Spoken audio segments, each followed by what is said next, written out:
Global tech giant Microsoft is investing big in Canada, committing to spend more than $7.5 billion over the next 2 years to expand existing data centers. Microsoft Vice Chair and President Brad Smith writes, "We're building new digital and AI infrastructure needed for the nation's growth and prosperity, with new capacity beginning to come online in the second half of 2026. He says Microsoft will protect and promote Canada's so-called digital sovereignty, stating, quote, "Canada can count on us." Brad Smith joins me now. Hi, Mr. Smith. Pleasure to welcome you here to our studios. Thanks for making the time. Well, thank you for having me. I read your blog post in advance of the formal announcement, and the last heading at the bottom of the post was, "Canada can count on us." Yeah. Why did you feel like you had to say that? Well, I think given the questions that have arisen in 2025, it's a question on many people's minds, frankly, not only in Canada, but in other countries. You know, at a time when the relationship between governments may be a little bit different from, say, a year or two ago, I want the people of Canada to know they can count on Microsoft. We have been here for more than 40 years. I fully expect our goal is to be here 40 years from now. We create the technology on which the economy relies. People have to be able to depend on us. That's the only way we'll be successful. I want to pick up on when you say you're willing essentially to stand up to the government if they take a different view that would run counter to your Canadian operations, in particular around the issue of digital sovereignty, because it's a hot topic here in Canada given the greater political context. I read also in that blog post that you essentially outlined a plan to, or an ability to, in your view, defend against the prospect of infringement on digital sovereignty and the capacity to build up our sovereignty in that space. How would you do that? Well, the first thing I would note is no country can defend its digital sovereignty if it cannot defend its digital borders. Every country has digital borders. And Canada, because it has become more important, larger economy, it is constantly attacked. Not by the U.S. government, by the Russians, the Chinese, the North Koreans. We defend that border for Canada every day. And then, of course, there are the issues of 2025, these tensions, if you will, between the U.S. and Canada. We have said that, if the U.S. government seeks data from a Canadian customer, we will stand up to defend that. If there's a legal basis, and there typically is, we'll go to court. We do this when we need to, for American customers, for European customers, for Canadian customers if that need arises.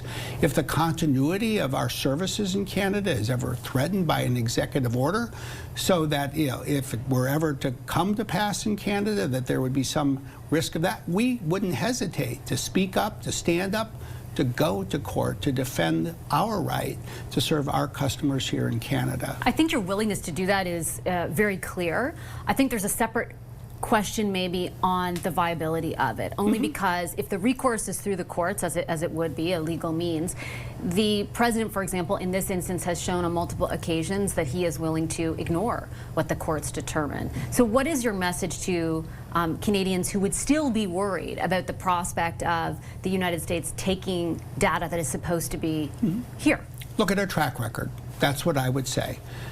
We've been engaged in these kinds of issues for customers in many countries, literally around the world, for more than a decade.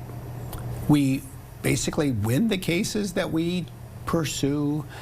We rely not only on the ability to go to court, and even if the administration takes a step, it doesn't typically take effect unless it passes muster at the judicial level. But we also rely on our diplomatic relationships. We rely on the ability to turn to people in different governments and ask them to come together.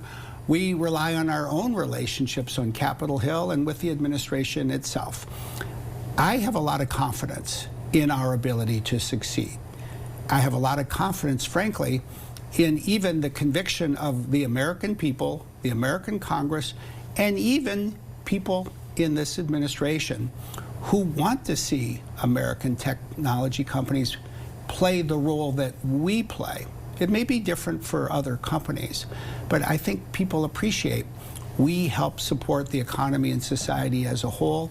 We can only play that role if people in Canada feel they can rely on and trust us. Because I have you here, I wanted to ask you more broadly about the economy of the future, and in particular, some things that you've said about artificial intelligence. Yeah. You said at one point that it will change the world like electricity did. What does that mean? Well, electricity made its way into every part of the economy, every part of every business, ultimately every home. Every appliance that you have at home probably gets plugged in or charged if it does something really important for you. AI will be similar.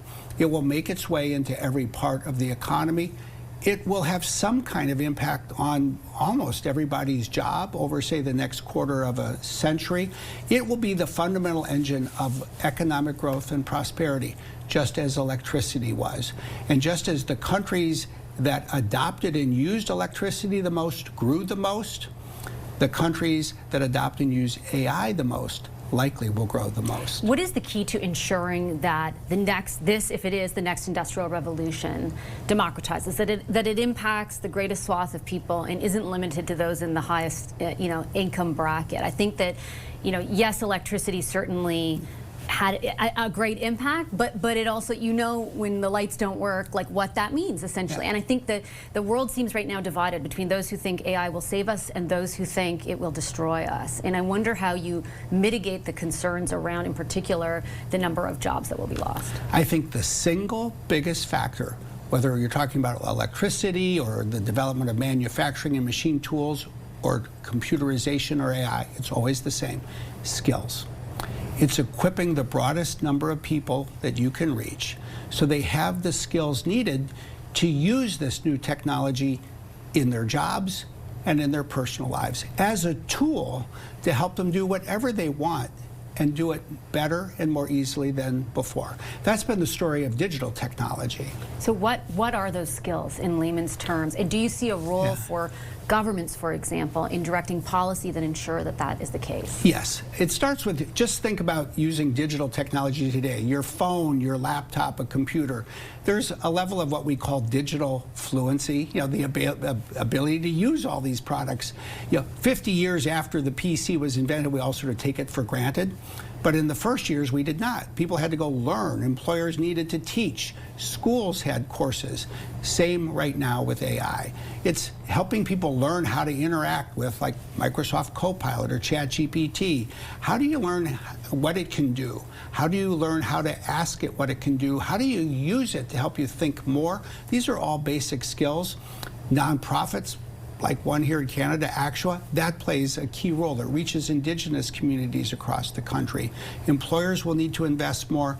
I think provinces and at the federal level, the national government have key roles to play. Just one final question. Do you think we're early enough in this next industrial revolution to do that in a way that mitigates the potential negative impacts? Because in some cases it feels like this thing is already going and we're all just playing catch up. Well, the good news to me is that we're starting way earlier than we started with social media. We basically woke up after a decade and realized a lot of problems had grown up in our midst. ChatGPT was launched 3 years and 2 weeks ago. It's just been a short period of time. Things are moving fast. This is a time, I think, for governments and all of us to act with what I would call thoughtful urgency, but it's not too late. We're just getting started. This is really about the next 25 years, not the next 25 days or months. Okay, I'll leave it there. Thank you so much, Mr. Smith. Appreciate the conversation. Thank you. Coming up, the 3 things I'll be watching for this week.